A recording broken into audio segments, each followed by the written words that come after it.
Hello, and welcome to Darden's Fiscal Year 2021 First Quarter Earnings Call.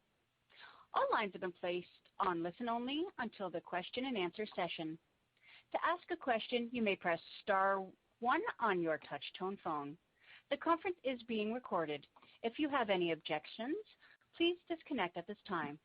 I will now turn the call over to Mr. Kevin Kalicak. Thank you. You may begin. Thank you so much. Thank you, Marcella. Good morning, everyone, and thank you for participating on today's call. Joining me on the call today are Gene Lee, Darden's CEO, and Rick Cardenas, CFO. As a reminder, comments made during this call will include forward-looking statements as defined in the Private Securities Litigation Reform Act of 1995. These statements are subject to risks and uncertainties that could cause actual results to differ materially from our expectations and projections.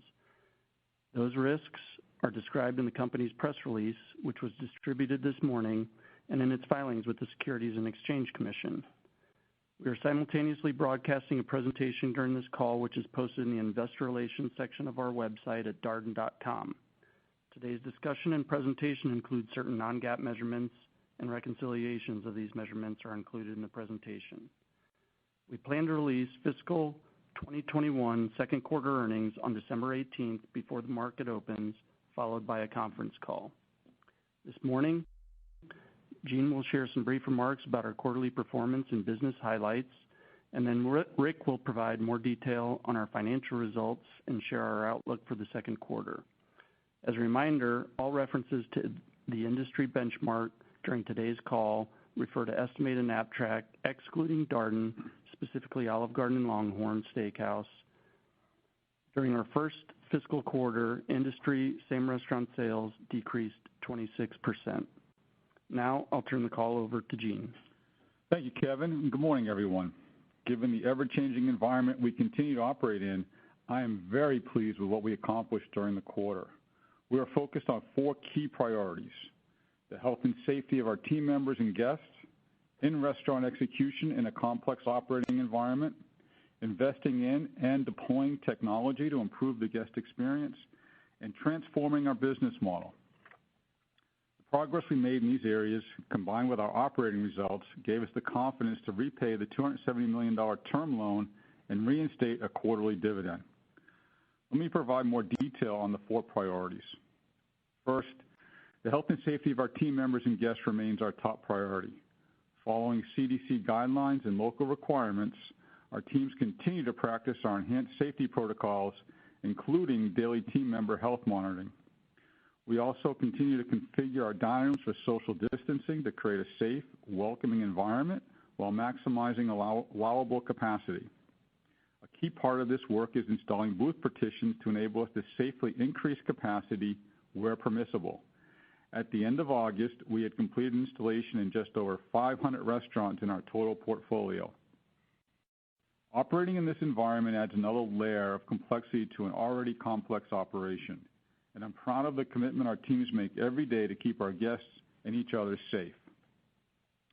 Second, we are laser focused on our back-to-basics operating philosophy to drive restaurant-level execution that creates great guest experience, whether that's in our dining rooms, outdoors on our patios, or in their homes. But it's not easy. Executing at a high level is more complex today due to COVID-19 restrictions that vary by market.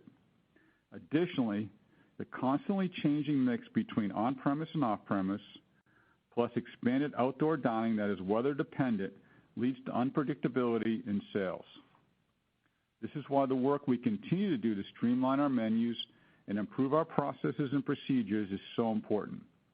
Removing complexity from our operations has allowed our restaurant teams to execute more consistently in this unique environment. Our operators continue to deliver great guest experiences by displaying a high level of flexibility, creativity, and passion every day, and I'm thrilled to see that reflected in our guest satisfaction metrics.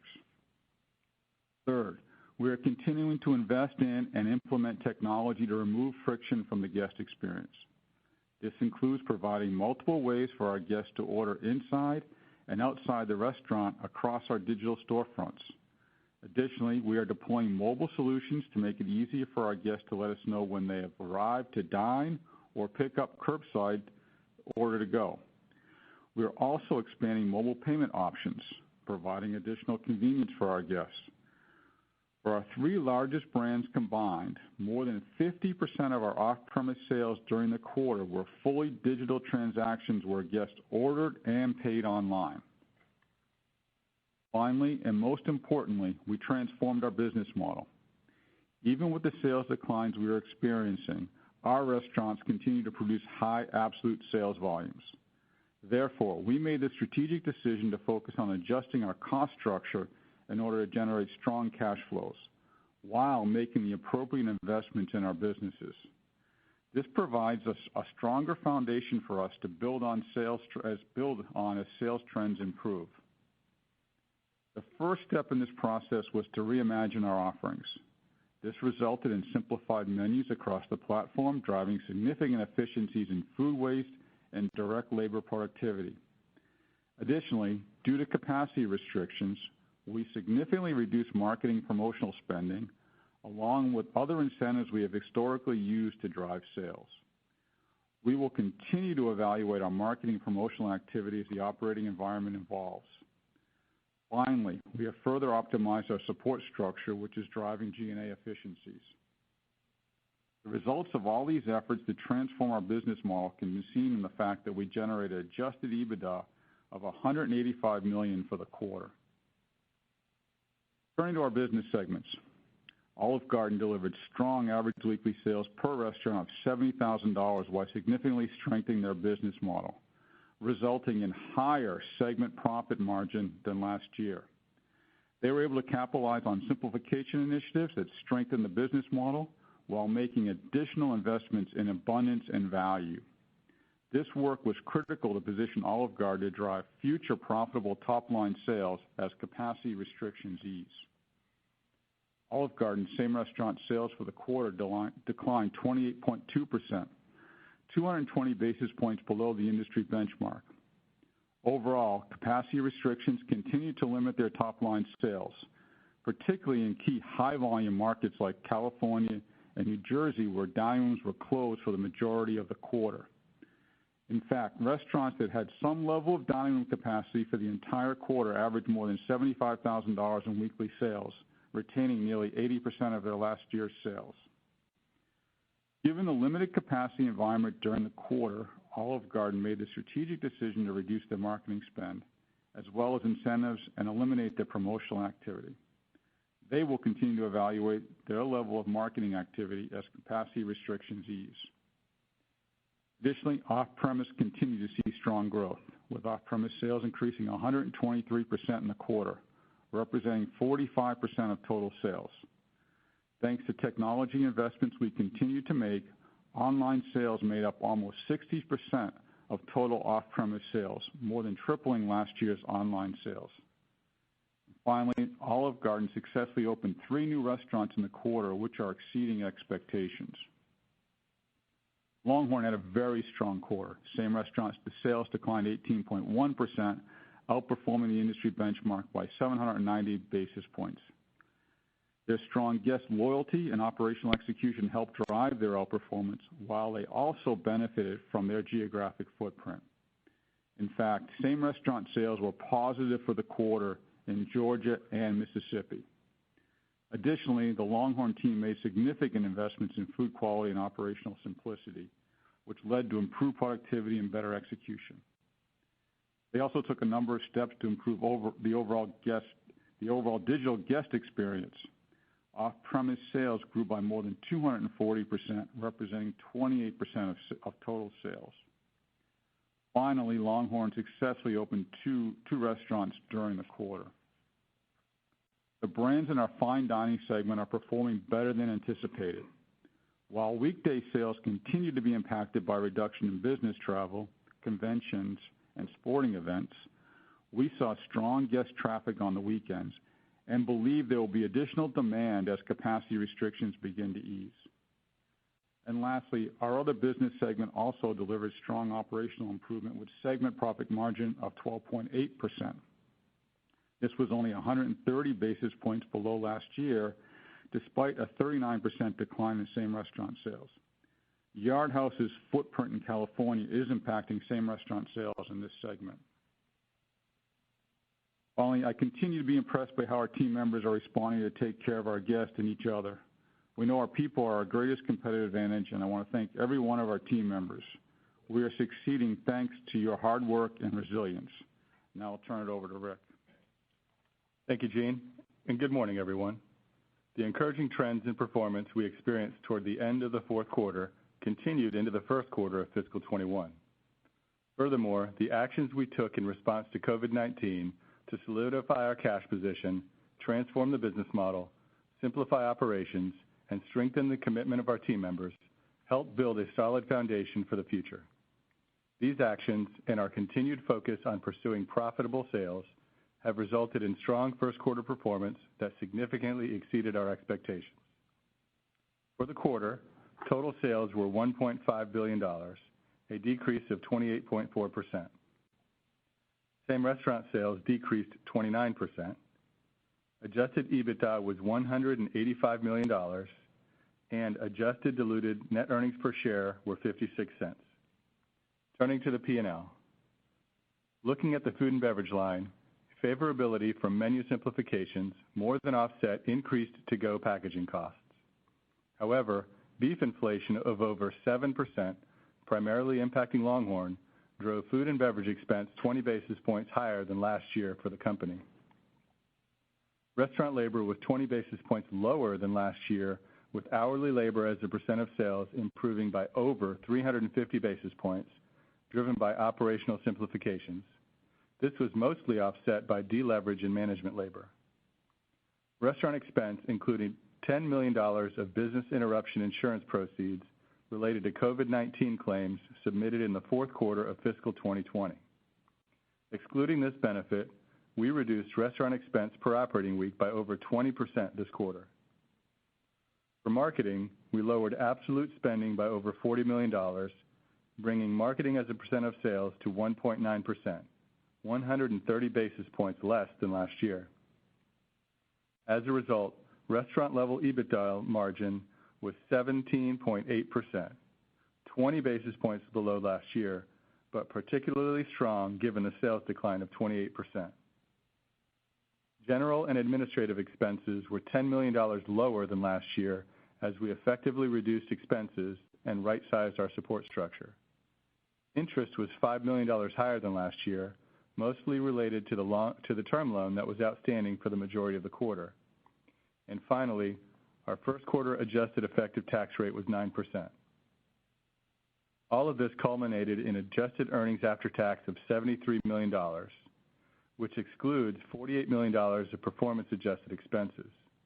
These expenses were related to the voluntary early retirement incentive program and corporate restructuring completed in the first quarter of fiscal 21. Approximately $10 million of this expense is non-cash, and the remaining will be cash outflows through Q2 of fiscal 2022. This restructuring resulted in a net 11% reduction in our workforce in the restaurant support center and field operations leadership positions. It is expected to save between $25 million and $30 million annually. We expect to see approximately 3/4 of these savings throughout the remainder of fiscal 21. Looking at our segment performance this quarter, despite a sales decline of 28%, Olive Garden increased segment profit margin by 110 basis points to 22.1%.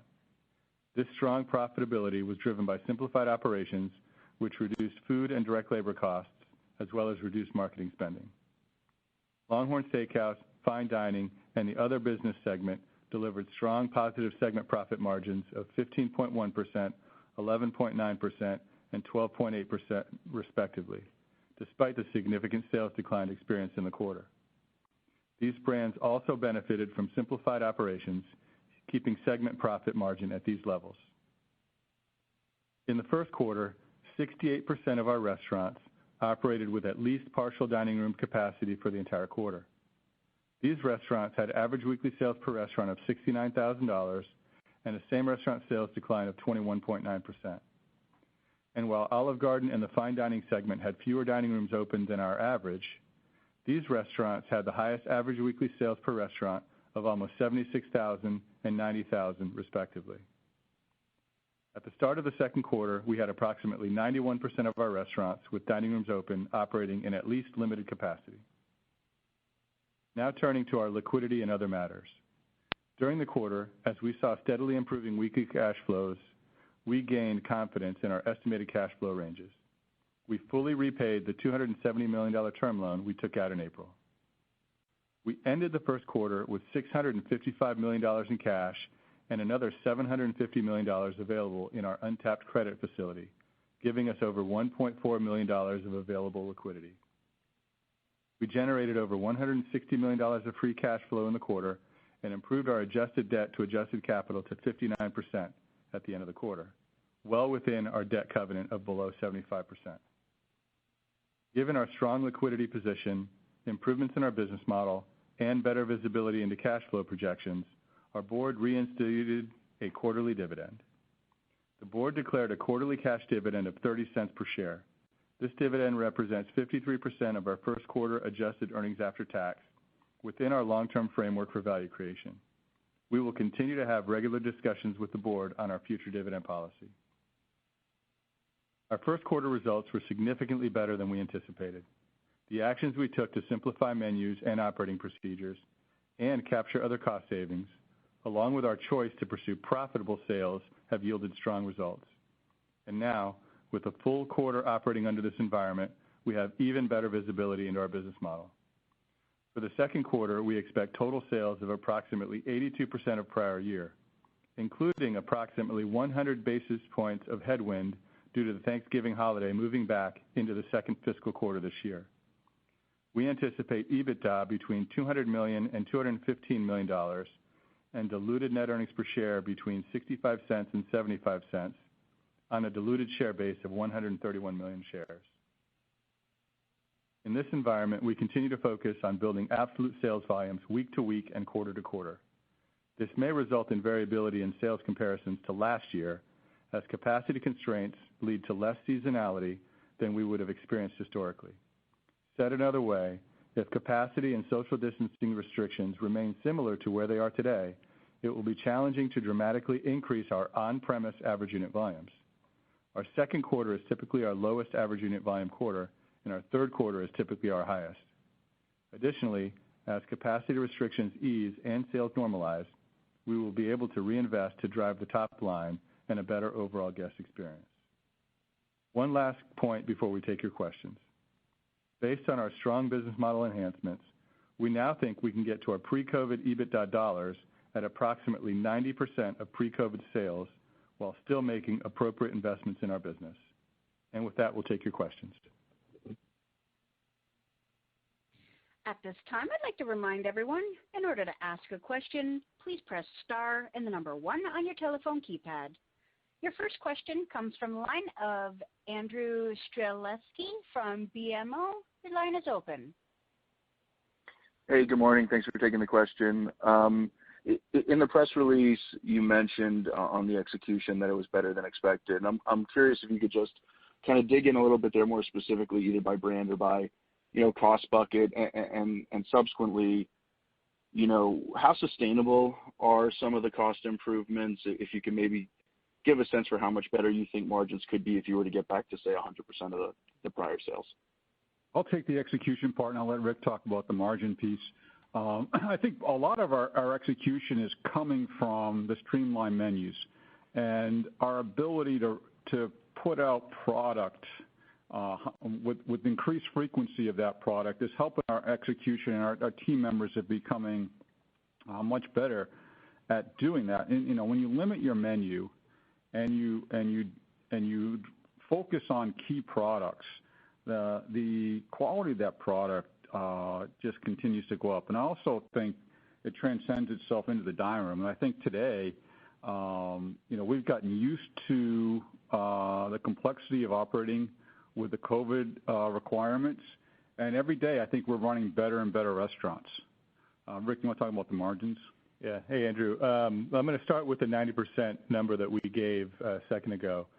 We have made improvements in our cost structure, as Gene has mentioned, and significantly improved our business model. As sales improve, remember, we assume that some of these costs will come back, but not all of them. The 90% contemplate some costs returning along with continued reinvestments. And while the 90% sales level may change depending on the competitive environment and the economic backdrop. Now, I will say that if we get to 100% and we make some investments as we've been talking about, we could see margins improve by 100 basis points, maybe even 150. But again, that depends on the economic backdrop, the competitive environment, and what do we have to do to get to that 100%. So I wouldn't tie in the 100 to 150%, but I would at least get into the 90% based on our EBITDA. Getting our EBITDA back based on 90% of sales. Okay, great. And if I could just squeeze one more in, I'm just curious if you think you've seen at all any impact from stimulus tapering off, if you've seen that, or any other kind of regional or day part differences that you've also seen. If you could comment on that, that'd be great. Thanks. No, we've seen no fall off with the stimulus. So actually, we're seeing average weekly sales across the system improve every single week. So we're feeling pretty good about that. We're seeing some restrictions be eased throughout the country.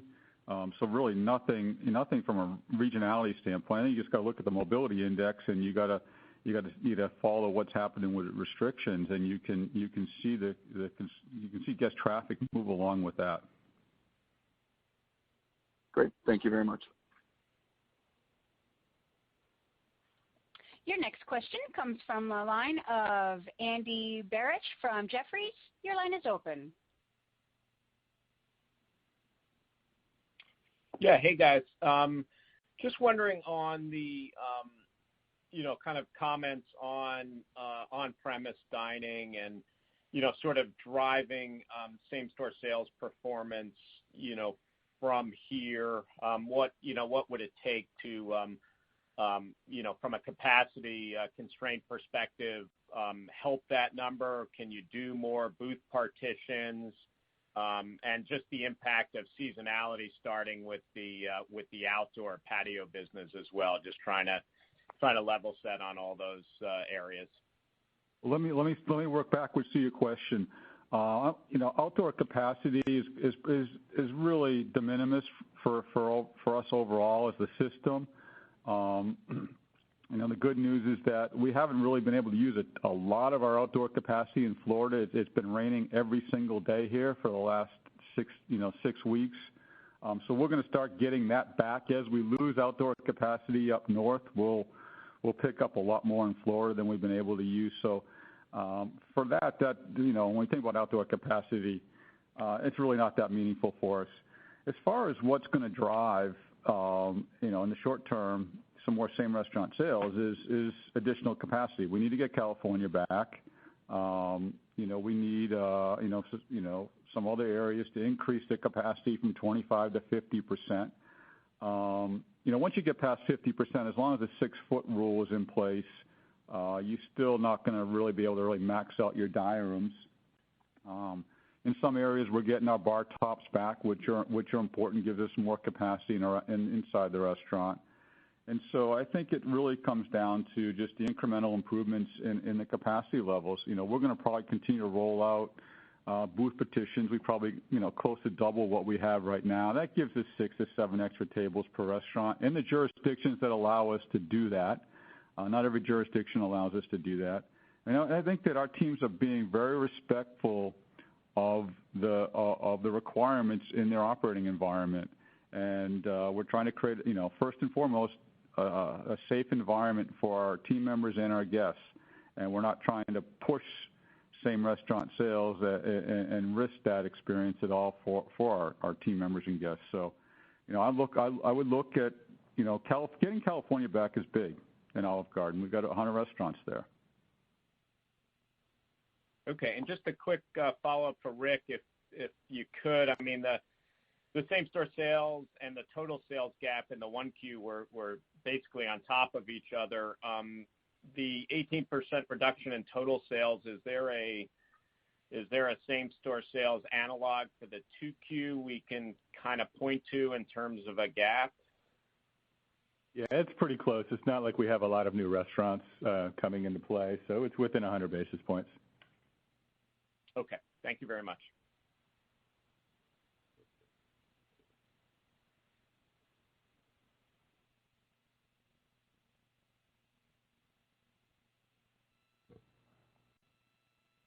Marcella, we're ready for our next question. Question comes from the line of Nicole Miller from Piper Sandler. Your line is open. Thank you and good morning. When I look back to slide 16 of the presentation, can you speak to the capacity in the first quarter? What was the average, and was it higher or lower as you exit the quarter? Because that can help us kind of inform and understand the capacity in 2Q. I know 90%, 91% are open, but I'm wondering what kind of capacity mandates or restrictions you're dealing with. Well, most of the capacity restrictions are around the 50% range, 50% capacity. Some are 100, but if you average out our company, when you take the 6-foot rule, et cetera, we're probably at the 50% capacity range, even at the end of the quarter. Okay, super. And then, it's not lost on us when you talk about the back to basics, and I think there's obviously no one better than your team at that, and it's the power of teams. So if you think about the roles and the functions, for me, like the chief people officer role comes to mind. How are you really resourcing your team to be effective right now? Can you give us some concrete examples? Well, I think our engagement with our team members goes all the way back to the beginning, of COVID. I mean, it actually goes beyond that, but I mean, I think how we handled the situation with emergency pay and taking care of our people and staying engaged with them and paying their benefits. We invested over $100 million in that short period of time into our team members. So bringing them back to work has been fairly easy for us, and I think our team members are really engaged in what they're doing.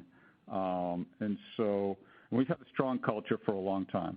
And our team member retention is better than ever, which is really exciting to see. I mean, I'm looking at retention numbers for our hourly team members that I never thought I would see in this industry. I've been working in the industry for over 30 years. I've never seen retention like this, which gives us the ability to execute it at the highest level.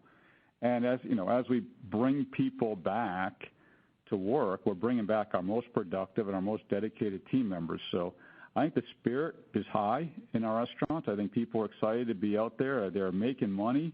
I think they're bringing happiness to people that come into our restaurants. And I think that energy is in this very difficult time is transferring between the guest and the team member. And and I'm in our restaurants every day, and I'm in one of our restaurants most every day, sometimes twice a day. I would tell you that the attitude is just absolutely fantastic, and our team members are doing a great job. Thanks. Appreciate the commentary. Your next question comes from the line of Brian Bittner from Oppenheimer. Your line is open.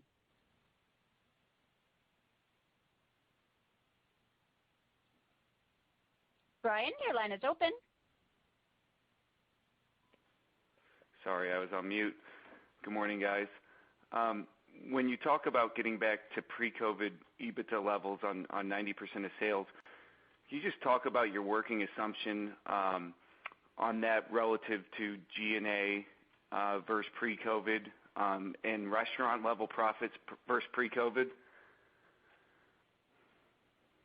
Well, Brian, I think on the G&A side, we talked about the voluntary early retirement program, and that's going to save us, $25 to $30 million a year on a rolling basis.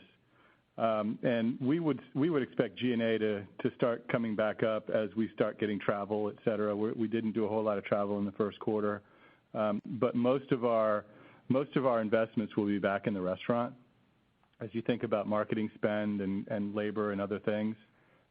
So I would say that if you look at what we say on the 90% range, most of our investment will be back in the restaurant. Our G&A, we would hope our G&A would be at least below 5% for the foreseeable future. Okay. And would you ascribe all of LongHorn's outperformance relative to Olive Garden? Is that all to geographical mix and the 6 feet rule? Or is there anything else that you'd point out as it relates to LongHorn's performance relative to Olive Garden? Well, I think the majority of it is geographic, and I think the brand strength in Georgia has been incredibly impressive. And I think that it's just a market where there's a lot of loyalty to the brand. I think the market, Georgia, state of Georgia trusts Longhorn, and I think people are going to where they're really comfortable. And so I do think that their consumer, may be a little bit better off economically, but I mean the performance is impressive, without a doubt. But it's being driven by Georgia. I mean, it's being driven a lot by their footprint. Thanks, Gene. And my last question, just with Olive Garden, we talked a lot last earnings call about the capacity restraints related to the 6 feet rule. Is there anything else, if we stay in this environment for a while moving forward, is there anything you are doing to improve the capacity based on the seating configuration within that 6 feet rule that we should know about? Well, I think we continue to add temporary barriers. I think the team continues to look at can you move a few tables in the dining room to improve the overall capacity. So I think they continue to try to modify that. I think the thing when you think about Olive Garden is focus on the absolute volumes. At $75,000 a week, these are healthy businesses, and the off-premise business continues to thrive, which is a place that we're gonna we start putting some marketing money back into that business. It'll be focused on trying to drive off-premise, not in-premise. We continue to evaluate what's the best way to go with that investment spend. When's the right time to use it? And so, the other thing I would tell you is that, this can probably be hard for you to believe, but we have one restaurant that cost us 50 basis points in comps. That's the Times Square Olive Garden. And when we start every single week, $300,000 in the hole from a comp store basis. We are going to get 25% capacity back in Times Square on the 30th. But that, to me, that's, that you wake up every day and you're $300,000 short. Just in that one restaurant. That's our best restaurant in the Olive Garden system. We do over $15 million there, and now we're doing $2,500 a day. And so you got some oddball things. Getting California back is going to be huge. California is a big market for us with high volumes. We have a higher check average, and we can see because we're starting to get some counties back, and we can see the impact on that on a daily, weekly basis. Thanks, Gene. Your next question comes from the line of Andrew Charles from Cohen & Co. Your line is open. Great, thanks. Question for Rick and question for Gene.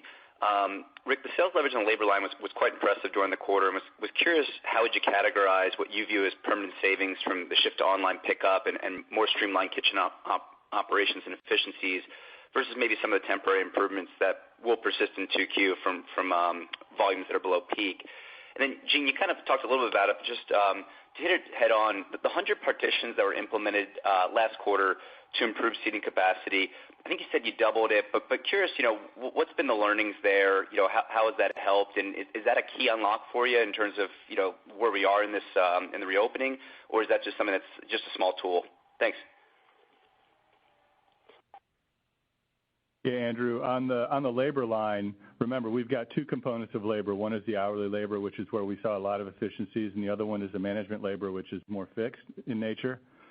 We would expect the hourly labor to not be as favorable going forward just because of training expenses.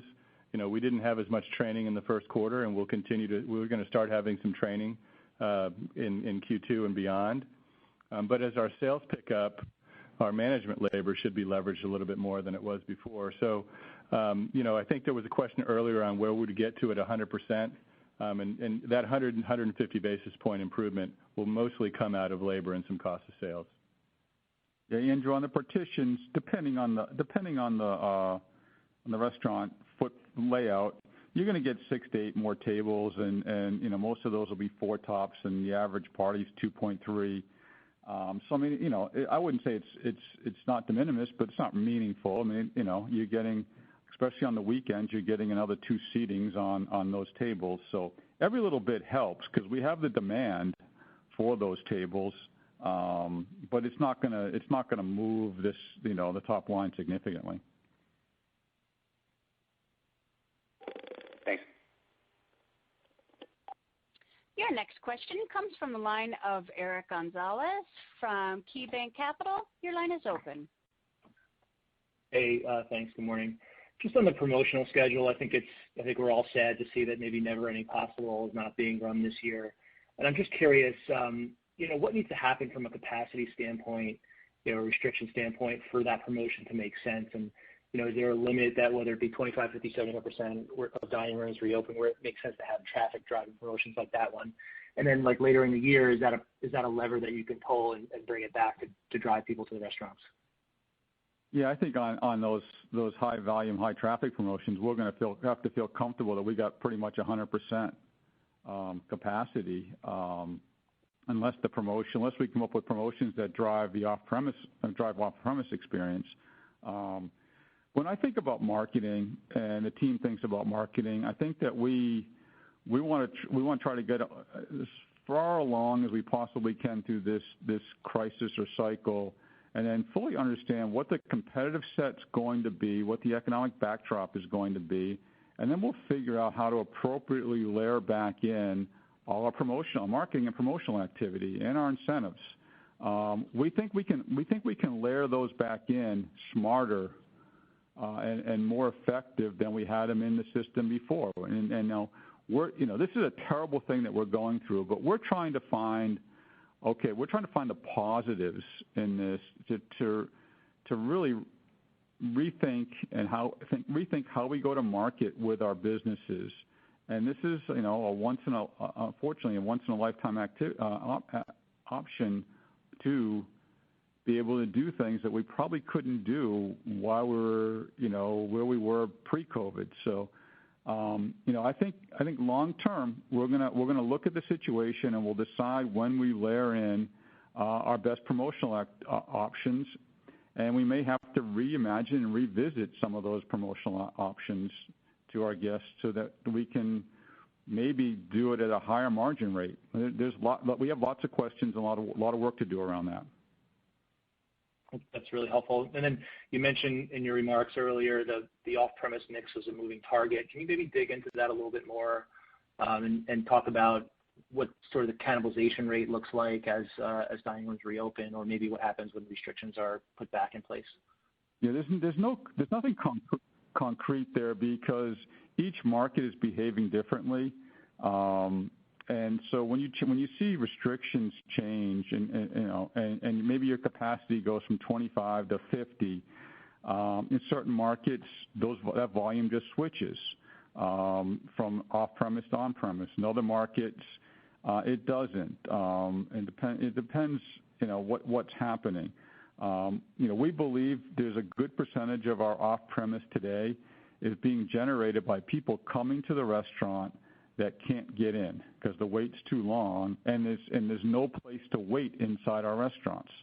And so we think that those people have a tendency to just opt into the off-premise experience. So we really can't quantify that for you because every market is different. Thanks. Your next question comes from the line of David Tarantino from Baird. Your line is open. Hi, good morning. I have two questions. First, on the second quarter guidance, I just wanted to clarify, the guidance on the top line, is that similar to how you're running quarter to date, or are you expecting to see further improvement as states like California start to open up? Yeah, David, our guidance for sales for Q2, remember, it incorporates a 100 basis point headwind for Thanksgiving. So we are running a little bit better than that quarter to date, but not by much. And so we do anticipate an increase of about 10% of average weekly sales from quarter one. It doesn't contemplate any significant change in capacity restrictions other than the ones that we already know, other than the ones that have already been approved. But it also doesn't contemplate any significant change in sales due to a second wave or a vaccine approval. So that we thought 82% was fairly prudent. It's slightly below where we're running today, but it does take into effect the 100 basis point swing from Thanksgiving. Great. Thank you for that. And then, Gene, I was wondering just philosophically how you think about what Darden might look like as we exit the pandemic. And I guess what I'm specifically wondering is it your goal to drive the sales volumes back to 100% of where you were before the pandemic, or do you think you'd take less sales with a better, simpler operating model that's easier to execute? I want both. I want a simpler operating model and I want higher sales. And I think that we're setting up for that because I think there's a few dynamics that are in our favor. Number one, there's definitely been there'll be capacity coming out of the system, and we believe that we're well positioned to take share. And we think that the simplified operations will help us improve execution, we'll get better throughput, and so we think there's a pathway to both higher sales, better margins. I think our teams have done an incredible job of reimagining almost every aspect of their business through this, and I see a pathway to get there. I think Rick keeps bringing you back to the 90%. Only as a way to communicate where we think margins are going to be at a future sales level. We're not setting a target saying that we'd be happy with that. We see a pathway for our sales to get above that, and we see a pathway for our margins to be above pre-COVID levels at that time. That's helpful. Thank you very much. Your next question comes from the line of Jeff Bernstein from Barclays. Your line is open. Great. Thank you very much. One follow-up and then a separate question. The follow-up just on the comments you made a moment ago regarding your guidance for fiscal 2Q does not assume any second wave of reinfection. I'm just wondering, as you think about it in the short term, what are you seeing with comps and markets where there are spikes in infection rates, whether you see a step back or whether you see capacity pull back, trying to get a sense for the worst case scenario if we were to see a second spike in terms of what you're seeing thus far or what learnings you've had, and then I had one follow-up. So far, Jeff, we've seen no change in demand based on COVID levels in a market unless capacity restrictions change. So, if your example were in South Florida when we had the spike after the 4th of July and the restaurant restrictions were very limited, we definitely saw demand drop. But that was not because of the consumer. It was more because of the restrictions the local municipalities put on us. We see a pretty resilient consumer out there. I know that's hard for you guys in New York to imagine, but the rest of the country is not operating that way. And so I would tell you that what we're seeing is it's all being controlled by the local municipalities, that they're managing demand more than the consumer. Interesting. And then the other question was just on I think you alluded to it earlier in terms of what the industry is going to look like and capacity going forward. So I'm just wondering, as you think about the independents and the crisis they're all going through, what are you seeing thus far in terms of, I guess you'd call it permanent closures, or the impact you see for the industry going forward, maybe the supply-demand imbalance, or whether it's real estate availability or market share opportunity, just trying to get a bigger picture thought on what you're seeing thus far for the outlook for primarily the independents. Well, I think the independents obviously have a tough time, right? And as we think about it, we think somewhere between 5 and 15% of capacity will come out of the system during this, maybe a little bit more, but a lot of people will get recapitalized quickly and get some of these boxes back open. Obviously, that's going to benefit us in the short term and the long term. As far as real estate so far has been one of the things that my hypothesis has been I've been a little bit off on. We've yet to see a meaningful change in what we can acquire real estate at. I thought that being one of the only bidders out there that we would see costs come down. I think we're still going through the price discovery process on that, and we'll see how that plays out long term. I got to believe that we will benefit from availability and hopefully price. Availability is already there. It's just trying to get to what we think the property's worth versus what the REIT or the landlord thinks the property's worth. So that's going to, that'll have some impact and help us grow, get to our 2 to 3% new unit growth over time. Thanks, Gene. Appreciate the color. Your next question comes from the line of John Glass from Morgan Stanley. Your line is open. Thank you and good morning. Two of the biggest shifts, I guess, during COVID, right, has been this growth in the off-premise business across the industry, and second has just been the pickup in delivery, not delivery, but the digital business overall. So could I first just talk about the off-premise business? How do you think you need to, or do you need to change the format of the restaurant or some other sort of structural change that you think that can facilitate a better off-premise experience, or is what you're doing kind of working and the operational changes are working, or do you think there's more sort of you need either pickup windows or some other permanent changes to the way the restaurants are structured to facilitate that? That's a good question, John. I think that, going into this, that we did the majority of our pickup with someone coming into the restaurant and picking up the food. We set up our process because we believed and we had proved out that accuracy and on time were the two most important things that the off-premise consumer wanted. Through this, we had to go to a different experience, which was we morphed very, very quickly to curbside.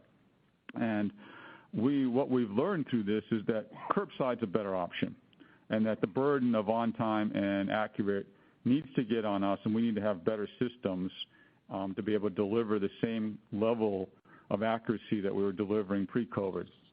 And what that means is, a lot of our restaurants were on a path to build better capabilities to handle the in-restaurant pickup. And now, as we pivoted to curbside, the capabilities that we need to build inside are different. The good news is that they're cheaper because they're really not consumer-facing. And so it will cost us a little bit less to be able to create those capabilities. But technology and the expectation of the consumer is for a curbside experience, and we've taken a lot of friction out of that experience over the last 12 weeks, and we're in the middle of really rolling out some technology today to really make that experience a whole lot better, as just about notification when you're in our parking lot versus we had a very manual procedure that we had to implement in the beginning of this. And eventually we'll get to geofencing, and we'll catch up to what some of the bigger retailers are doing. So we actually think that there's a big benefit in this consumer shift, because we're going to take all these people that were in our dining room, or in our front door picking up food, and they'll never enter our building again, which makes it a better experience for our dining guests. So that's really the big change, John, that has to happen. And right now we have the benefit of some of our, having the extra space inside our restaurant that enables us to stage some of this off-premise work. But as we gain more capacity, we will need to modify some spaces and actually add some, like in a long home, we have to bump out of the side of the building to be able to handle this extra demand. But I see it as all positive. We think we can do curbside much more cost effectively than we can do picking up the food inside the restaurant. Thanks for that. And then just picking up on the second thread on digital, so you've got a significant amount of growth in the digital business, particularly on the to-go business. What have you learned from that? Is this a gate? Are these different consumers, for example? Do you think about now your promotional your marketing spend differently because digital's just grown so significantly as a channel? And I am also curious, Gene, your view on other brands have decided to use digital in various ways through delivery as a way to expand the restaurant into other brands, adding products, adding new brands, that's specific to a category that doesn't relate to their existing brand. Is that a viable path for Darden? So there's two questions in there, John, and I'll get to the virtual brand in a second. The first question is, obviously the data is richer when we're capturing the data from our digital guest, which feeds into our huge database and our ability to market to them. So we can figure out through that and through our tokens that these are our off-premise guests only, then we can tailor all our marketing towards that guest and towards that experience. We understand what they are buying and what they want to buy, and so we can get smarter with that. We were pretty smart prior to this. We just have more information today, and our data scientists will be able to use that and market effectively. Let me just pivot to virtual brands. I'm shocked that it took this long to come up, but let me give you my take on this.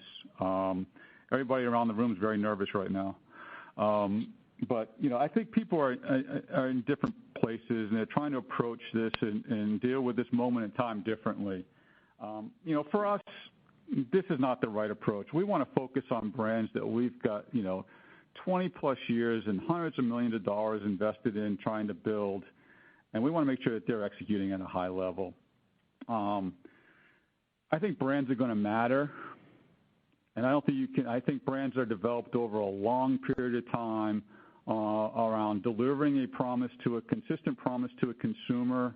I think you have to have a functional need and an emotional need, and I think that's what our brand builders have done for decades. And to get out on a digital platform and try to do that, I think people got to try to do what they want to do. I'm not saying it's a good idea or a bad idea. It's not for us. Brands are going to matter, and we think it's a distraction. Thank you so much. Your next question comes from the line of Dennis Geiger from UBS. Your line is open. Great. Thanks, Gene. Wondering if you could talk about where sort of customer satisfaction scores are at the moment. I think you might have alluded to it earlier, but kind of just based on some of the technology, the other friction-reducing initiatives, and maybe some of the other customer experience investments that you spoke to, if you're getting credit for that, if you've seen a notable increase there, and kind of to some extent how that's driving some of your go-forward thoughts on share gains, et cetera, as question one. Well, I'll be very, very clear. Our guest satisfaction scores are improving dramatically. Though I want to put some context around that, which is what we don't understand is it just the consumer expectations are maybe different through this experience. So we're happy directionally where they're going, and we're happy directionally where they're going compared to our competitors.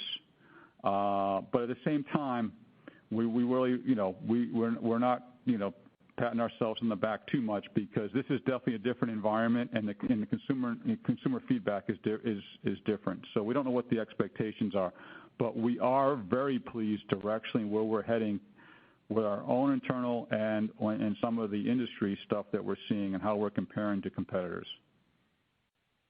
Got it. And just kind of as a follow-up to that, no, it's not the biggest needle mover right now, but just as it relates to Cheddar's and kind of any improvements that you've been able to make in this environment, and whether that's resonating. Just curious if you could speak to that at all, and more broadly, if the current environment at all has and emerging from the current environment and your thoughts there, if that changes at all how you're thinking about future M&A strategy in any way, if you're able to speak to that. Thank you. Okay, you guys are getting really good at getting multiple questions in one question. Let's talk about Cheddar's first, and I'll come back to thoughts on M&A. Cheddar's is, from a business model standpoint, Cheddar's has had the biggest transformation. The work that John Wilkerson and his team have done has been transformative, and I couldn't be more excited about directionally where they're heading. Tactically, one of the biggest changes and one of the things that we had to really speed up was off-premise capabilities. We had very limited capabilities going into COVID. We only had 2 phone lines going into most of our restaurants. We couldn't even take the demand over the phone. We didn't have online ordering. So the team rallied. This was supposed to be an initiative that was going to go all the way through fiscal 21. Really wasn't supposed to be fully operational until 22. They got together, and they've been able to real quickly upgraded their phone lines. They have 4 phone lines coming in. We now have online ordering. New packaging is being rolled out as we're speaking, and they developed a native app that's actually getting some pretty good adoption. And so that piece of it has been, really exciting that they've been able to move as quickly as they possibly can. Their in-restaurant dining is held strong. They still don't have a huge, robust off-premise business, but we need to build that. It wasn't something that people thought, of Cheddar's for, but we think there's a big opportunity there. So I'm thrilled directionally with what they're doing and the transformation they have made in their business model. Just briefly on M&A, there's nothing new to report here. We continue to evaluate opportunities and discuss with our board. We are very happy with our current portfolio, and we believe that we can achieve our growth targets and our value creation metrics with the portfolio that we have. We believe there's great opportunity for all our brands. Thanks, Gene. Your next question comes from the line of Chris Carroll from RBC. Your line is open. Hi, good morning. Thanks for the question. So I just wanted to circle back to margins and specifically on Olive Garden. So the margins at Olive Garden were particularly impressive this quarter despite the sales decline. So how are you thinking about the margins for that brand longer term? Obviously, as the marketing and potential reinvestment spend builds, that'll create drag, but how much of the savings that you've found do you think you can hold on to? Yeah, Chris, as we mentioned, Olive Garden's segment profit margin was 100 basis points better than last year. We've got a pretty good improvement in cost of sales, partly because of the question that was asked earlier about Never Ending Pasta Bowl.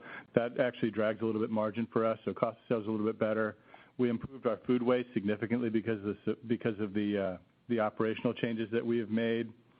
That said, a 22% margin on the sales levels they have, we're going to start reinvesting eventually. We've got marketing that was down about $20 million year over year for Olive Garden, and as capacity starts to come back online, as Gene mentioned, we will look at our promotional cadence and our marketing cadence. But 22% is a pretty strong margin, so I wouldn't anticipate us significantly getting better than that as we continue to reinvest to get back to a point of getting back over 100% of our sales. Our goal is to drive our sales profitably, and we have enough room to invest to drive those sales profitably. Thanks. And then, Rick, in the estimate of recapturing pre-COVID EBITDA dollars at 90% of pre-COVID sales, how does off-premise versus on-premise mix factor into that estimate? Does that contemplate higher off-premise mix versus pre-COVID levels? It does contemplate higher off-premise mix than pre-COVID, but not significantly higher. I mean, as Gene mentioned, Cheddar's should be higher, Olive Garden should be higher, and Longhorn should be higher, but we're not going to be at 40 or 50% of sales off-premise when we've got full capacity dining rooms. As we open, as Gene mentioned, as we open dining rooms, we start seeing that to-go business shift back into in-restaurant, but we still are. Right now, we're still retaining 60% of our peak off-premise sales. Got it. Thank you. Your next question comes from the line of David Palmer from Evercore. Your line is open. Hi, good morning. How much higher do you think to-go sales might be at your big two brands after the COVID crisis? And I'm wondering if you have any clues that you care to share in terms of informing that thinking, such as these to-go sales being new customers, or perhaps how that off-premise mix fades in the reopened states as your on-premise rebuilds. And I have a follow-up. Yeah, David, I've got no empirical evidence to support this, but my theory is that once we open up the dining rooms and say we get back to a normal environment where we have concerts and everybody's going to football games and I actually think off-premise will dip down below where it was. I think there's going to be a huge surge for on-premise dining. I think people are tired of this experience. They're utilizing this experience right now, but when I talk to people and when we do some research, people want to get back out, socialize. I do think then it comes back. It comes back higher than where we were. I think our thought process is it's a little bit higher, but not terribly higher, and it will continue to grow over time as it has been. But I don't think that this is some big change that we're going to wake up and Olive Garden's going to be doing 35% off premise if we're going to concerts and having football games. Wow, that's an interesting take. I wonder just on and how you communicate with consumers. You've obviously made a lot more connectivity digitally with those consumers. Are you going to advertise less on TV after this is all over? Is this a source of margin leverage for you going forward? I think that we have to go back to and go back to what I said earlier. We have to understand what the competitive set is. We have to understand what the economic backdrop is. We'll have to analyze how well we can get to our consumer through television. We still believe that we can do that. We participate still participating in the upfronts. We think it's a good mechanism for us. And that's part of our scale benefit with Olive Garden, right? We can advertise on a national platform, and we have some efficiencies, and I think that we'll still use that in the near term. But it will all depend on what the competitive set is and the economic backdrop. If we pull enough restaurants out, we may not have to advertise for a while. Yep. Thank you very much. Your next question comes from the line of Chris O'Cull from Stifel. Your line is open. Thanks, guys. Good morning. This is Patrick on for Chris. I know you spoke briefly to lapping seasonal increases that really began after this coming quarter, but I was hoping you could provide a bit more color on just your base case thinking currently on how that plays out and what you're expecting to see based on customer behavior that you see today and the capacity constraints that are in place, and what levers do you think you can pull if you do see a much more muted seasonality in average weekly sales as you move into the back half of the year? And then I have one follow-up. Yeah, Patrick. I'll start with we've shown week to week we're continuing to build our average weekly sales. And as I mentioned earlier, Q2 is our lowest seasonal quarter and Q3 is our highest. So it does take a lot of increase in average weekly sales to get to the same comp level Q3 as Q2. But what we are going to do and what we continue to do is evaluate the situation as restaurants open, as dining room capacities open. And as Gene mentioned, if dining room capacities don't continue to expand, we still have some levers to pull on the off-premise side. So that's what we will do. We will continue to advertise off-premise if it's what we need to do to continue to build sales. But as long as we do that profitably, our intention is to grow our sales profitably from where we are today. And so that's what we'll do. We'll continue to focus on off-premise. Now, if dining rooms reopen completely, we should see an increase in sales. That's helpful. Thanks. And forgive me if I missed this, but it sounds like menu simplification it sounded relatively permanent. And so I was wondering if you could provide a bit more detail on exactly, the margin improvement you're seeing from that initiative in particular, and then how do we think about, as sales normalize moving forward a little farther into the future, should we expect to see some adding back to the menu and some additional complexity come back on, or is this something you're thinking of as completely permanent even as sales normalize? Thanks. Well, the biggest driver of the cost savings is waste, and that's menu, that's lack of promotional activity. There's some other things that are influencing that. I think that the challenge for the teams is if they need to add menu items to fulfill a need, can they do that without adding complexity? I think they have to. I think in their calculus prior to this, there wasn't enough weight put on the complexity of adding new menu items. There wasn't enough. No one thought about that. And I think today that's part of the thought process as they think about adding something.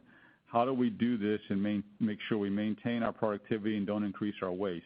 So I think a better way to say that is as we do menu development, it's going through a better filter today that I think will have a long-lasting impact on our ability to maintain these cost savings.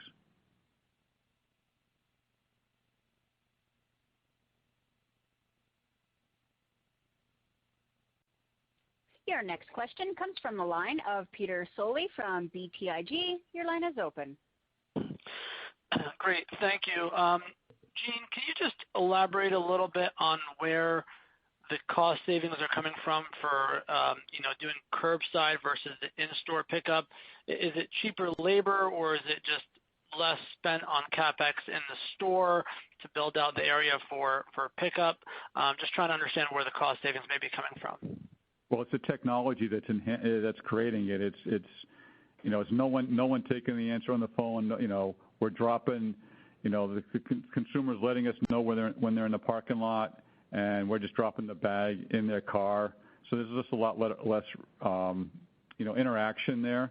The cost is just purely productivity efficiency. Thinking about a line of 5 or 6 people at a desk or at the bar top in a restaurant waiting to get to go versus having someone just pull up to a car and put a bag in the trunk. That's where the efficiencies come, and technology is enabling all that. Understood. Okay, and then just on the fine dining segment, I think this quarter you guys mentioned that the weekends you saw strength. I think that was also similar to what you saw last quarter. Are you seeing any sort of change in consumer behavior in fine dining during the week, or is it more of the same? Well, I think that obviously we're missing the business travel and those types of dinners. So I mean, that was a big part of Capital Grille, and especially in your central business districts. You were always soft in your suburbia restaurant during the week, and you made up for on the weekends. I think when just another interesting tidbit is that when you look at Capital Grille comps, you're starting every week with over $1 million shortfall just in the 3 restaurants in New York. We're doing $3,000 a day there with our 10 seats. Those restaurants do well over $1 million a week, and so you just get there's just so much geographical differences in those businesses. We have some Capital Grilles that are performing fairly well, especially in suburbia. But I'm confident as I see the sales volume on the weekends. I know we're turning away a lot of people, and as soon as we can get a few more tables, we can continue to grow that business. And I'm confident those businesses are going to be cash flow positive going forward. Great. Thank you very much. Your next question comes from the line of Jeff Farmer from Gordon Haskett. Your line is open. Great. Good morning. Just wanted to follow up on a couple of questions very quickly. So what level of same-store sales performance are you seeing in California? And if you don't want to get that specific, I'm just curious potentially what the headwind for Olive Garden consolidated same-store sales are related to the California partial closures. Yeah, Jeff, for the quarter, we were down somewhere around 50% in California. Now, remember, they were open for a little bit of time, and then they re-shut down. But we are seeing some pretty good unit volumes in California. And I was talking Olive Garden more than any other brand. But and as Gene mentioned, Yard House is significantly impacted in California. But we were down. And if you take California out of Olive Garden, it's a 200 basis point swing for the quarter. Okay. And then as a follow-up, I think this was touched on earlier, but I asked you this in late June, and I believe you guys said that there were about 10 to 15 restaurants that were posting positive same-store sales, even with that 50% capacity constraint in place or limit in place. Where does that number stand now? Yeah, what I would say is instead of getting into individual restaurants, let's talk about a couple of states. I mean, Longhorn was positive in Georgia. The entire system was positive in Georgia for the quarter. We have a lot more restaurants that are positive now than we did earlier. The last couple of weeks, it's been even better than that. So without getting into individual restaurants, we have it all contemplated in our guidance for Q2, and so I'd rather leave it at that. All right. Thank you.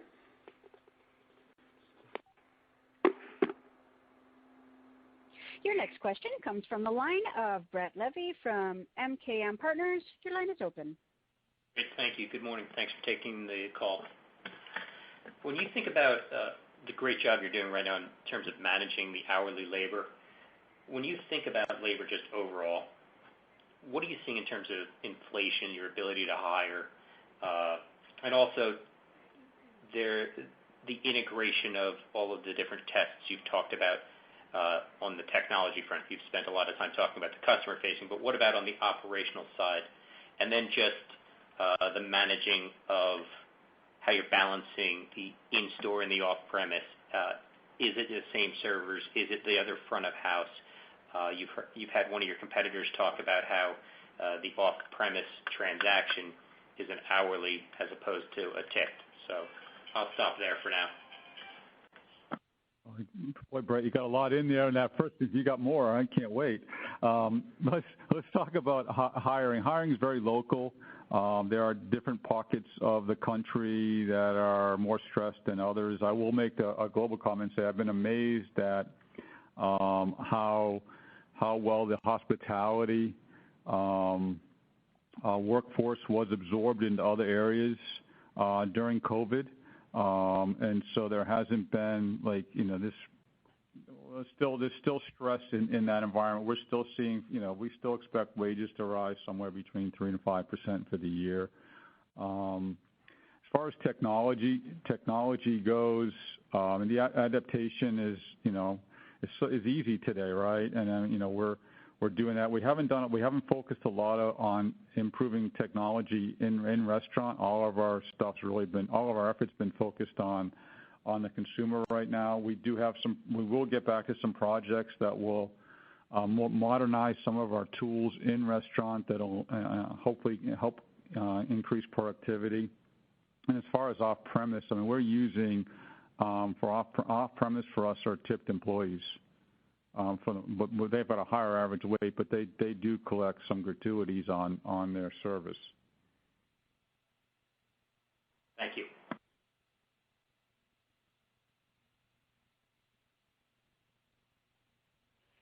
Your next question comes from the line of Lauren Silberman from Credit Suisse. Your line is open.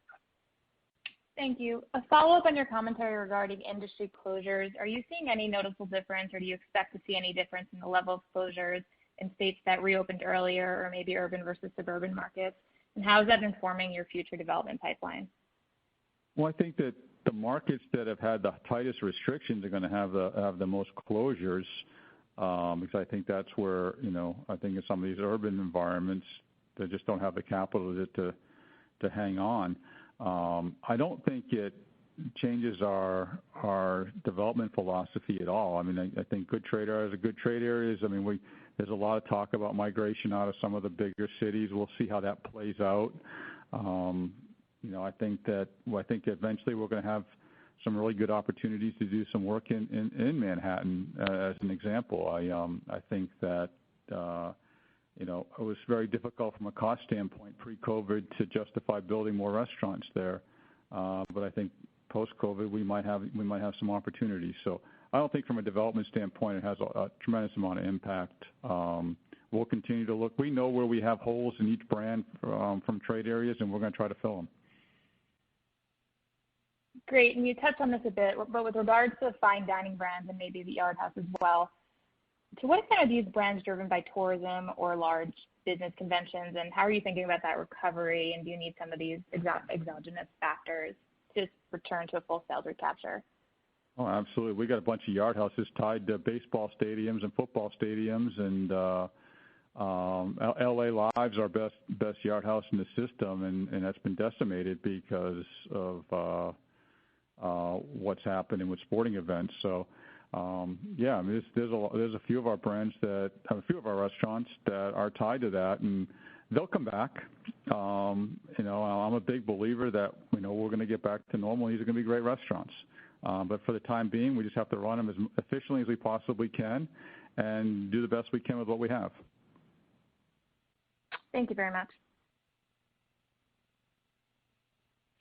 Your next question comes from the line of James Rutherford from Stephens. Your line is open. Hey, thanks for getting in here. So a quick question on the capacity bottlenecks at Olive Garden specifically. And it seems like it would be key to drive traffic at non-peak times, and certainly there's things you're doing around that. But are there any kinds of incentives you can do to bring people in during those shoulder periods? Or is it a situation where you're really fully utilizing that capacity already during the off periods as well?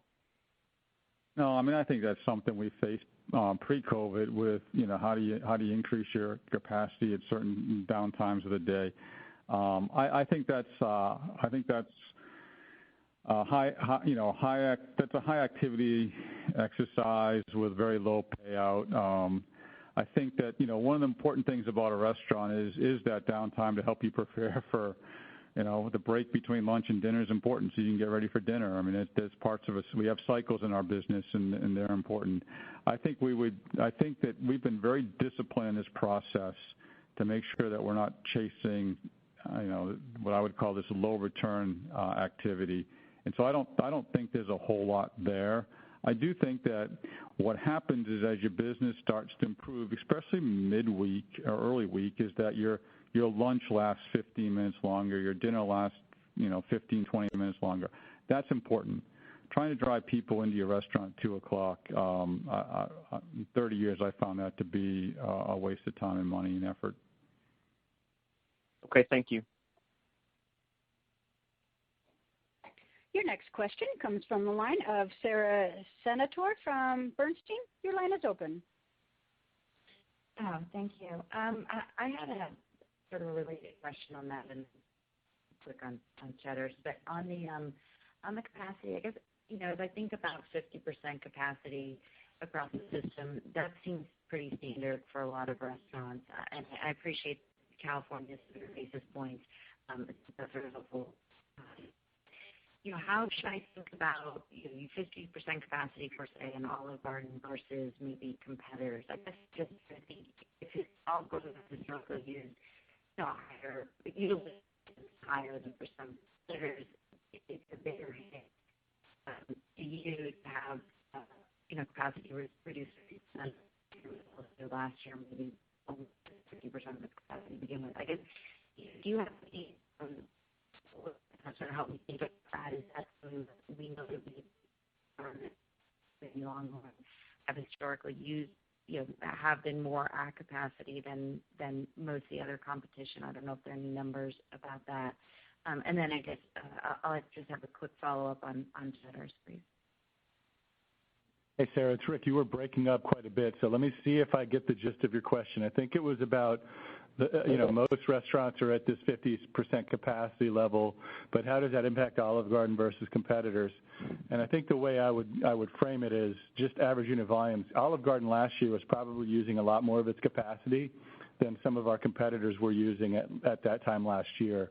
And so as we think about AUVs and think about the comp differential, maybe even between Knapp-Track, we think that's some of the impact is that while we're at 50% capacity today, and we were at 100% capacity last year, we were using much more of our capacity maybe than someone else. I think that was the gist of your question, but it was really hard to hear. And if I think you also had a question on Cheddar's. Yes, that was actually exactly my question. But I wasn't sure if you had any sense of what the average capacity might look like through the industry, just to help us sort of think through that. But the real question on Cheddar's is, you talked about off-premise. That had been sort of slow to turn. I think we were starting to see some improvement in the comps, and then the pandemic hit. Could you talk a little bit about any kind of metrics, and maybe in particular, I think that's where you've seen a lot of do. Is there any sense of, can you kind of quantify the margin improvement? 150 basis points. It's a pretty big. Just a little bit more color on that. Yes, Sarah. Broken up again, but I think I caught most of it until the end. I think you were asking about the impact for Cheddar's and how we've improved margins at Cheddar's versus maybe the rest. And Gene mentioned, I think that was your question. So Gene mentioned that Cheddar's had the biggest transformation in our business model. On an hourly labor basis, we said we had about 350 basis points for Darden improvement in hourly labor. Cheddar's was close to 3 times that. And so it was a very big improvement at Cheddar's in their margin structure because of the simplification they did and the work they've done, and the fact that they went from maybe less than 5% to-go sales to over 20 in a short period of time, and we think we'll continue to build that to-go volume. But Cheddar's did make the biggest transformation in their margin structure, and we think a lot of that will stick. Great. You're accessible at interpreting mumbled questions, so thank you very much. That's perfect. I have triplets. I interpreted mumbles a long time. You should talk to my 4-year-old. He'd probably do better than I do. Your next question comes from the line of Gregory Francfort from Bank of America. Your line is open. Hey, thanks for sneaking me in. The question I had was back on the margin, and it's probably for Rick. I think you've talked in the past about margins at Olive Garden above 20% at the level at which you reinvest, and I think you were there right around there pre-COVID. And so as you think about the 150 basis points of margin upside, is that going to be spread relatively similarly across brands, or, I mean, do you think it overweights to the Longhorn and other businesses just given where the segment margins were pre-COVID? Thank you very much. Hey, Greg. Yeah, I think it overweights to other brands. I mean, we should still see a little bit of margin improvement at Olive Garden just because the environment's very different today than it was pre-COVID. And I think a lot of brands are out there improving their margins in some way, shape, or form with simplification. And we just want to make sure our gap to the rest of the industry doesn't grow significantly. But we do believe that Olive Garden will see a little bit of margin improvement from where they were before. We just think that the improvement will come even greater in some of our other brands, Cheddar's and some of our other brands in the other segment. Thanks for the thoughts. Your next question comes from the line of John Ivankoe from J.P. Morgan. Your line is open. Hi, thank you. And Gene, your answer to David Palmer's questions on off-premise, I think it's going to be like one of the great discussed topics, probably of this month. So thank you for that. The question, gosh, and thanks for the long call. It's helpful for all of us. I would imagine it's nearly impossible to get a staffing model right.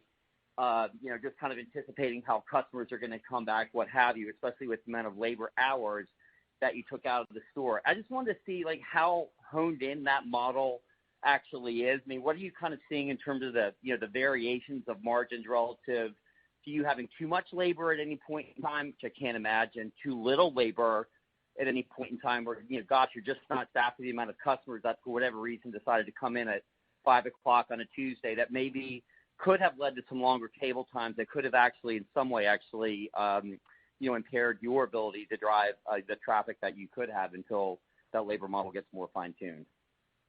Yeah, John, I think for Olive Garden, because we're not doing a lot of outdoor dining, we don't have the capability there.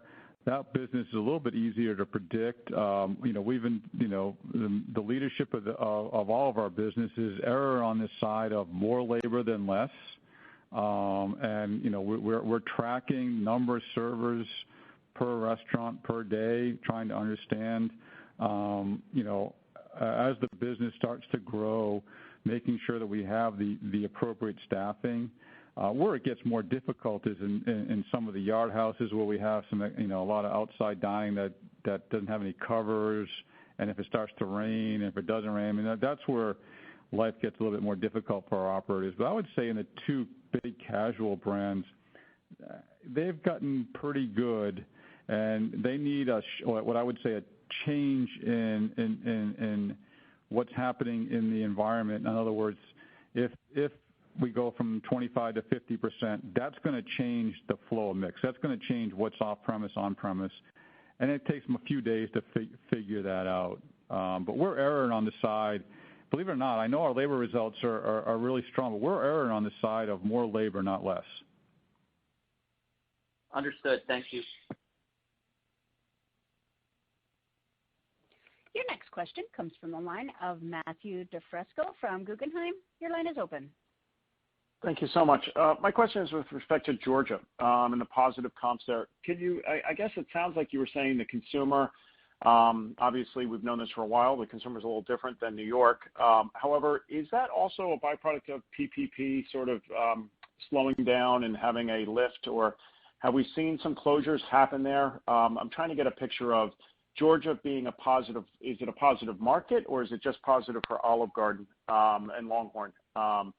or are dollars up for restaurant spending in the state of Georgia year over year, or is it just a smaller pie and you've consolidated a lot of that share? Thank you. Well, a couple things. First of all, the majority of the restaurants that are positive in Georgia are Longhorn, not Olive Garden. Olive Garden's performing well in Georgia, but nowhere near what Olive Garden is. What Longhorn is. Longhorn has had a strong footprint. We've got 45 restaurants in the city of Atlanta. We're every 3 miles we've got a restaurant, and we've always done extremely well there, and the brand is beloved there. So the brand strength there is fantastic.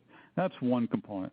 The other component is that, especially when you get 15 miles outside of the city, life is normal there. It's not pretty normal. It's normal there. I landed at an airport the other day, and not one person had a mask on. I was in a hotel. I went up to a rooftop deck, and it was too deep at the bar. It's just a different life in Georgia. I know it's hard for you guys in New York to even imagine that, but you still can't get around Georgia. There's so much traffic around the city of Atlanta. So, in the city area, there's a little bit more, but I would tell you that, and I think if you look at other parts of the country in different states, behavior is fairly normal. So I guess that would be then the industry on a year-over-year basis also or the peers. It seems like it's a rising tide. They just haven't taken as much of a dip down. Well, I think they haven't taken as much dip down, but I think Longhorn is significantly outperforming most people in that market, and they always have, John. It's always been the core of that brand. And one other thing, remember, Georgia was one of the first to open, right? So they've been dealing with reopen for a long time, a lot longer than other states. So the longer a restaurant or a market is open, the more people start feeling a little bit more comfortable. Okay. Just on that, I mentioned PPP also. Can you guys talk about sort of what inning we're in, or what your outlook is for the potential of amount of seats maybe to leave the casual dining market? So, say when we are in this time next year, how many seats might have exited? We're comfortable believing somewhere between 5 and 15%. I think there's some other industry folks saying more than that, but I think 5 to 15. I think, remember, once a restaurant's a restaurant, a lot of these will get recapitalized in the next few years, but I definitely believe that we'll be competing against less competition on the other side of this crisis. Excellent. Thank you so much. Your next question comes from the line of Jake Bartlett from Truist Securities. Your line is open. Great. Thanks for taking the questions. I really had 2 quick ones. And the first, on the menu simplification, can you quantify how many less items, for instance, that is, just so we can have a sense as to the scale of the simplification? And then, Gene, I'm not going to ask you about third-party delivery. I think I know the answer, but I'm curious about your experience with in-house delivery and lowering the minimum check or the minimum order, for instance. Is that something you want to lean into a little bit, maybe continue to lower that to increase your in-house delivery? I think on the answer to the second one is that we'll continue to evaluate that. We don't see a big upside there. What was the first? A percent of menu simplification. Each brand is very, very different. We range somewhere between 20% reduction to 40% reduction in one brand. The easiest thing to do is to go find the menus. Got it. Thank you very much. Your next question comes from the line of Brian Ficardo from Raymond James. Your line is open. Hey, thanks, guys, and thanks for the extra time. Rick, could you just provide a little more color on the other OpEx line, obviously down around 20% versus pre-COVID levels? Just walk through some of the more significant cost reductions have been and how you expect those costs to come back. And then would you be willing to provide the fiscal 1Q comps for the individual brands within the fine dining and other business segments? Thank you. Yeah, on the restaurant expense line, I just want to give you a couple of tidbits. One, we talked about business interruption of $10 million. That was a proceed that we got. That hit our restaurant expense line. We did have some rent reductions in the quarter. Cash rent reductions were bigger than the P&L impact. The P&L impact was about $3 million. We had most of our savings are in utilities, in smallwares, and repairs and maintenance. And we would expect that as dining rooms start to reopen, as they get busy again, we'd have R&M start to increase, and as well as smallwares and utilities. Those savings are maybe not as permanent, right? Because those are just because their volumes are down. Another point to mention is, we are spending money on PPE for masks for our team, gloves, chemicals, et cetera, and that's about $4 to $5 million a quarter. Okay, and then the comps for fine dining and other biz segments. On the comp side. Yeah, on the comp side, we mentioned about a year ago that we were going to start providing comps only at a segment level, and this was our first quarter that was the case, and so we're going to continue with that. Understood. Thank you. Your last question comes from the line of Jared Garber from Goldman Sachs. Your line is open. Good morning. Thank you for taking the question. Just a quick one for me. As you think about longer-term capacity, maybe if we just focus on Olive Garden, is there a level of average weekly sales or AUVs, however you want to talk about it, that's sort of a limit for Olive Garden? Obviously, the off-premise business can be quite additive, but as you get back to sort of that 100% in dining room capacity, how should we think about the longer-term sort of cap, if you will, on AUVs in that brand? Thanks. Well, I think there is no cap. I mean, I think that if you start to reach your capacity for guest count, you have pricing power, and you can move your AUVs that way. I think pre-COVID we were getting close to over $5 million on average unit volumes. So I think that we'll definitely hopefully can get back there and get past that. I don't ever think of a cap for a concept. Now we know that when you start adding new units, they're not going to come on at the average. Usually we can create a strong IRR with restaurants that come in a little bit below the average, but over time we've been able to get that average to a pretty good level at $5 million. Thanks so much. There are no further questions at this time. I'll turn the call back over to the presenters. Thank you. That concludes our call. I'd like to remind you that we plan to release second quarter results on Friday, December 18th before the market opens, with a conference call to follow. Thank you for participating in today's call. This concludes today's conference call. You may now disconnect.